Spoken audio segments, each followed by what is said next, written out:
Welcome, Dr. James Beckett, Sports Card Insights. We're going to compare and contrast baseball sets, mainly the flagship sets.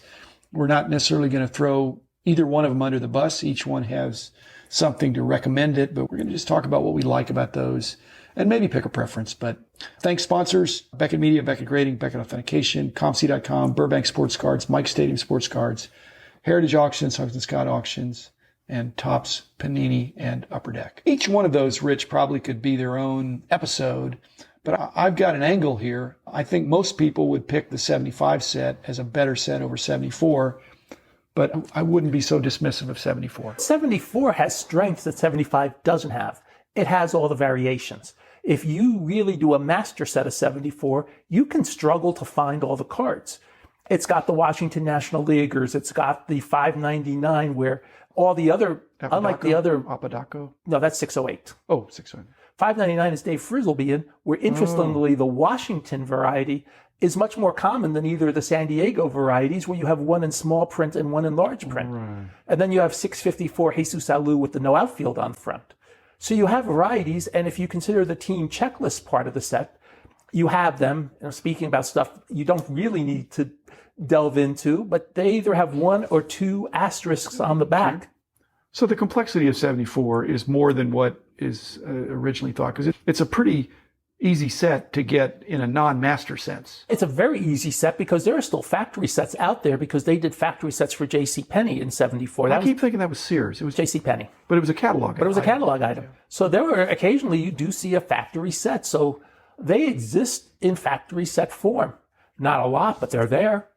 And it's cool to know that's a factory set of 74 and not the presentation sets they did, which in a sense was factory sets, but those were so limited. These were mass marketed. And 74 is also the first set of the all series together. 73 was the experiment. It worked. Topps realized maybe we have something here by doing all the cards at once. And maybe that'll help us keep people busy all year long instead of trying to limit how many cards from each series we do. So I'm a big fan of a lot of the complexities of 74. It's fascinating because the Washington National Leaguers are only the first three series. So it's wild. Up to 396, yeah. Part of me wishes they had done all five series, because then you'd have a Dave Winfield Washington National League rookie card, which would have been very interesting when Winfield was at his hobby most popularity. That would have been a tough card. That would have been a really tough card. But you haven't mentioned two things that I think are really cool about 74. One is the Aaron. Yes. I forgot the Aaron specials. And if you bring in the O-Pee-Chee, those are super cool, I think, when they actually change the design. But those first 6 or 7 cards of Aaron, and then I still think it's one of Willie Mays' most interesting cards of the World Series card. He's, I guess, retired by 74. Yes. But it's showing him in action during the World Series. And that card has finally caught up on Price Guide and other popularity. Yeah. I used to buy those cards forever. It's his last active card. Right. I bought those cards forever. And they would be in commons bins. Yeah. And I'd be thrilled. I'll take all of those. He's not identified on the front, only on the back? He's really not identified either place. You have to know that's Willie Mays. Thankfully, if you're a baseball fan, you will know who Willie Mays is, and you will buy that card. Okay. But I used to have a lot of them. They're all gone now. People have been slowly snapping them up over the last year. What about condition sensitivity? It's not. I think 75 is a little more condition sensitive because of the color yes. borders. Except the centering, I think, is worse on 74. Oh, 74 centering is terrible. Yeah. But the chipping would be But worse. the chipping is, yeah. So it's a mix. And 75 has a much better rookie card class. 74 is Dave Winfield in the Hall of Fame, and then popular people like Dave Parker and Ken Griffey Sr. and a couple of others. And 75, you have George Brett, you have Robin Yount, you have Freddie Lynn and Jim Rice and Keith Hernandez. And so you have a much better rookie class in 75.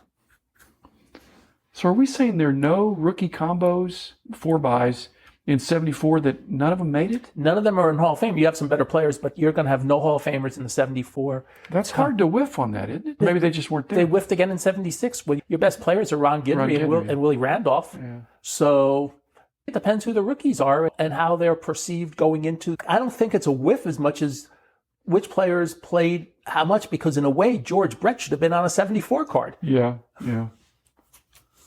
I think Robin Yount could have been on a 74 card too. We're talking about guys that could have been on cards, and that would have changed card history in some way too. Instead of being 5 cards apart in 75, 4-player rookie cards, would those have been better? on a set that's not perceived to be as attractive as the 75 when they're by themselves on a card? That's an interesting quant. My recollection from 1975 and 74 is that rookie cards, RC, was not really a thing. It wasn't. It really came in toward the later 70s.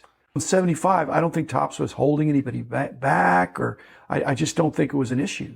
It really wasn't an issue. They used rookie stars to buttress out their set. As you said, there's no holding back unless somebody didn't sign a contract with them like Maury Wills did for all those years. And I don't remember hearing those issues. So I think it's more just luck of the draw to some extent. I'm going to do an episode in the future about Herb Ross and Donnie Lepore. Oh, you know, Herb is still around. And Donnie's around too. And Donnie's around. Yeah. Herb, I follow Herb on Facebook. Herb is 80-ish? Yeah, and he actively posts on a Brooklyn Dodger. He's active, he's around, he's amazing. I love seeing his posts on Facebook. At any rate, in 74, it was looking for that superstar, call L&R, or whatever their slogan was. But as I recall, and I sold them some cards from Texas, so I know it's from here, but I remember they wanted all the Jackie Robinsons. But I don't remember them saying there was no reflection on rookie cards. It wasn't like we want your rookies. But a few years later, Donnie and they 77, 78. I don't know when the rookie craze came. By 79, rookie cards were a thing. I think 77 with Mark Fidrich, because as I point out, Detroit dealers and the Trader Speaks were paying $3 each on those cards. Yeah, that was his only card. It was the only card. He was a phenomenon. And he's so popular in Detroit, and Detroit was such a big collecting area. Right. Hey, we can sell them at $5. We'll pay $3 to sell it. And you're getting those cards out of the pack. So that's really the first rookie card that attracted people. And even Eddie Murray in 78 with the great rookie year didn't really attract the interest or anything. It really takes, and then it took Mark Lewis and CCP to really goose that up a little more.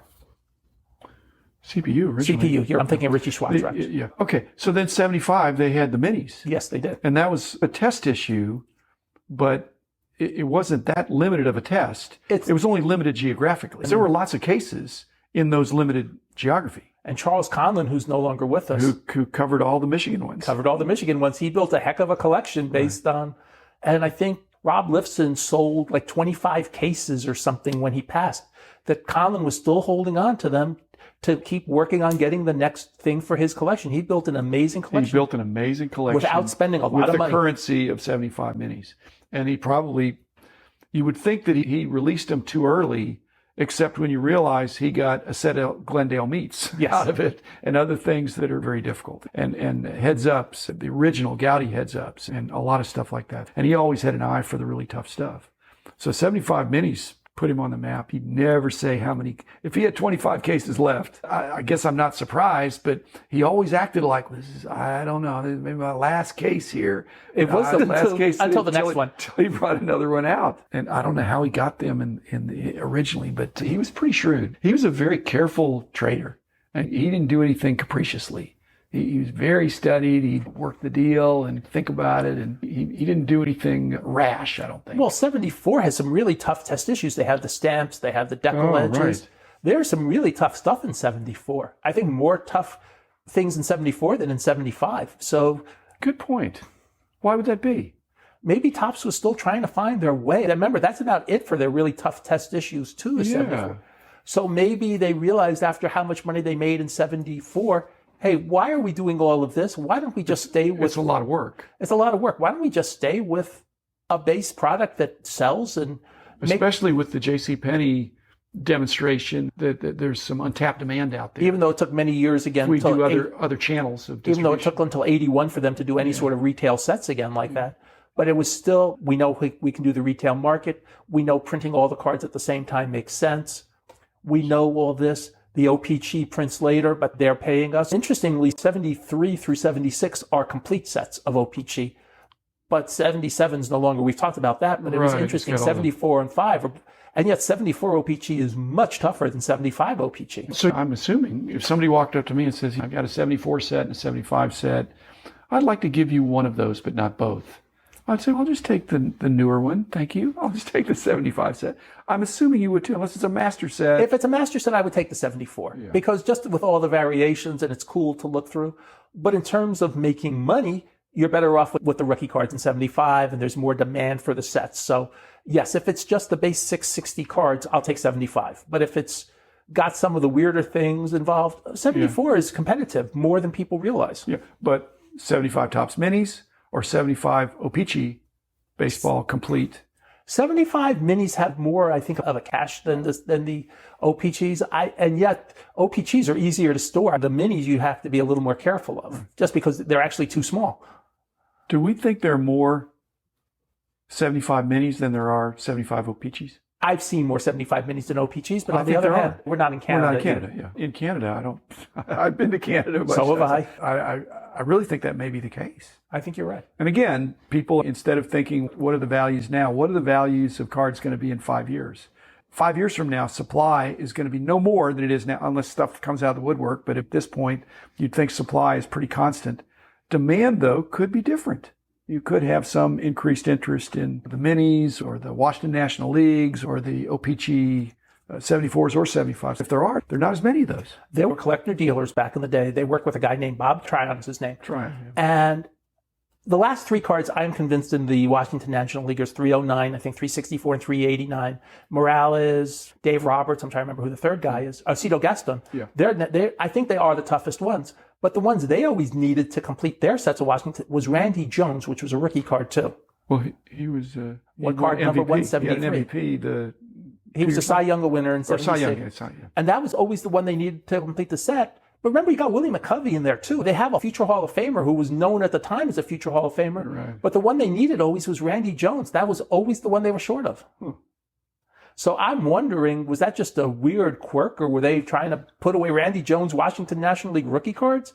And yet the Frizz Laban San Diego large print is probably tougher than any of those. And like I said, I think rookie cards weren't a thing until the later 70s. I don't think anybody was thinking. Yeah. It wasn't even in the vernacular. No, you weren't even talking. You might say that's his first card or his oldest card or something, or he was a rookie that year or something. People wanted a 52 mantle, not because it was or wasn't a rookie card. It was a tough card. It was a tough card. 52 highs always had that certain something about them. Even when I first started, 52 highs were considered unapproachable. And in fact, 52s were almost unapproachable too for a large extent. It makes the 74s, like you say, the end of an era, that high numbers no longer had meaning, in the sense that it wasn't tougher to get the higher numbers all of a sudden. Even though, like you say, that apparently there was some printing process to where the last two sheets had to be printed differently or later than the first three in 74. Otherwise, they wouldn't have had to go back to press to swap out the Washington National Leaguers. So I'm with you. I think 74, 75, they're both interesting sets. Again, when Topps was the only game in town, the main problem was quality, but that's probably true of the 70s. But I think the printing process was also tougher in those days too. Well, they had they had the food and drug requirements for their inks as well as their card stock, because it was, again, this is crazy to say, but I think cards had to be edible. I think you're right. We'll talk about that in a future episode. Yeah. So don't eat the cards. Don't eat the cards. Just enjoy the cards. Thanks, Rich. Thanks, everybody. Be back again tomorrow with another episode. The man in the